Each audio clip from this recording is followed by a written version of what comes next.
Hey everyone, welcome. Going to the pharmacy can sometimes feel a little intimidating, right? All those specific words and phrases. Well, today we're going to demystify all of that. We're going to give you the tools you need to walk in and out of there feeling totally confident. All right, let's jump right in. I mean, who hasn't been there? You're standing at the counter and you're just blanking.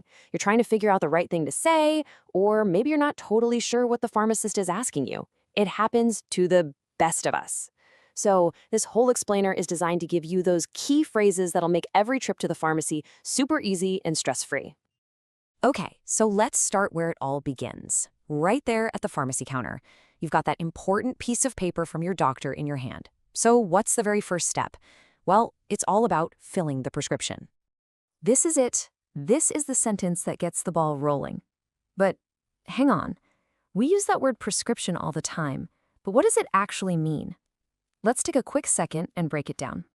Okay, so the easiest way to think about a prescription is like an official note from your doctor written specifically for the pharmacist. It's got all the important info, exactly what medicine you need, how much of it, the dosage, and you absolutely have to have one for certain types of medication.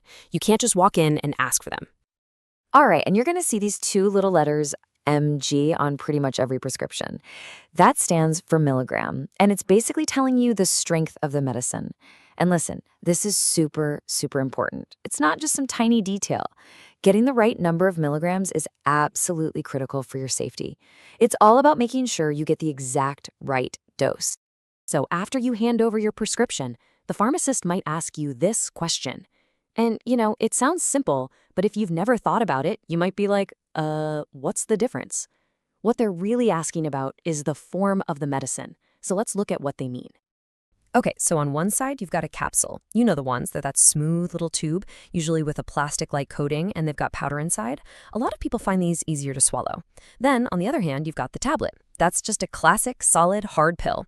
The thing is, they both get the job done, they both deliver the medicine. So it really just boils down to your personal preference, what feels more comfortable for you. All right, so you've got your medicine, but now we get to what is maybe the most important part of this whole process. Understanding how to take it safely. Seriously, this is the part where you want to listen up. The pharmacist is going to give you a few key instructions. They'll tell you how much to take, that's the dose. They'll tell you how often to take it, the frequency, and they'll give you any big warnings you need to know about. And it's so, so important to follow every single one of these steps. It's what makes the medicine work properly and, more than anything, keeps you safe. Now, listen to how the pharmacist phrases this. It's pretty interesting, right? They don't just say, don't take it on an empty stomach.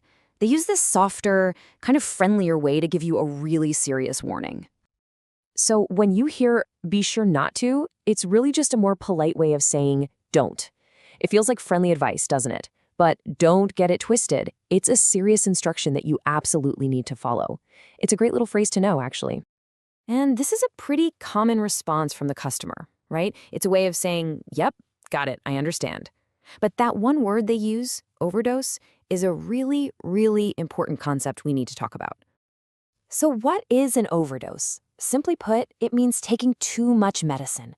And it can be incredibly, incredibly dangerous. I mean, it can make you seriously ill or even be fatal. And that is exactly why following those instructions from the pharmacist to the letter is so important. Okay, so we've covered prescriptions pretty well, but obviously pharmacies sell way more than just that. So let's move beyond the counter and talk about some other common things you might buy and the kind of language you'll hear when you're just walking around the store.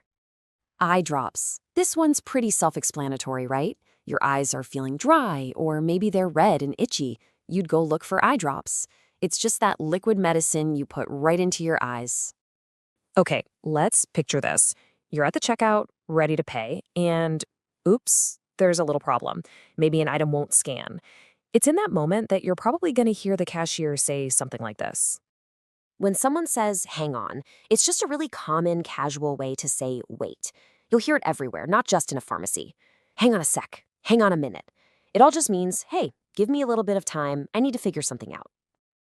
And this is a perfect, maybe slightly awkward example of a situation where you might hear, hang on. The item isn't scanning, so what do they need to do? They need to do a price check.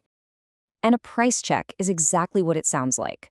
The item's price isn't showing up in the computer, so the cashier has to go and find out how much it costs. It's totally normal. Happens all the time in any kind of store. All right, to wrap this all up, I want to leave you with 2 really essential language tips. These are going to make a huge difference, helping you sound way more natural and feel more confident whenever you're talking about medicine. Okay, this first one is a golden rule. In English, we always take medicine. We don't eat it. We don't drink it, even if it's a liquid. You take medicine. Just saying, I need to take my medicine, sounds perfect. Honestly, just getting this one word right will make you sound so much more fluent. It's a game changer. And finally, it's super helpful to understand the 2 main types of medicine. First, you've got prescription medicine. These are the ones like Prozac that require that special doctor's note we talked about earlier. But then you have over-the-counter medicine, or OTC for short. These are things like aspirin or eye drops that you can just grab right off the shelf and buy. No prescription needed. So there you have it. Hopefully, after all this, you're feeling a lot more confident about your next trip to the pharmacy. And it gets me thinking, what's the most confusing word or phrase you've ever heard from a pharmacist? We've all got one, right? Thinking about those moments is a great way to keep learning. Thanks so much for tuning in.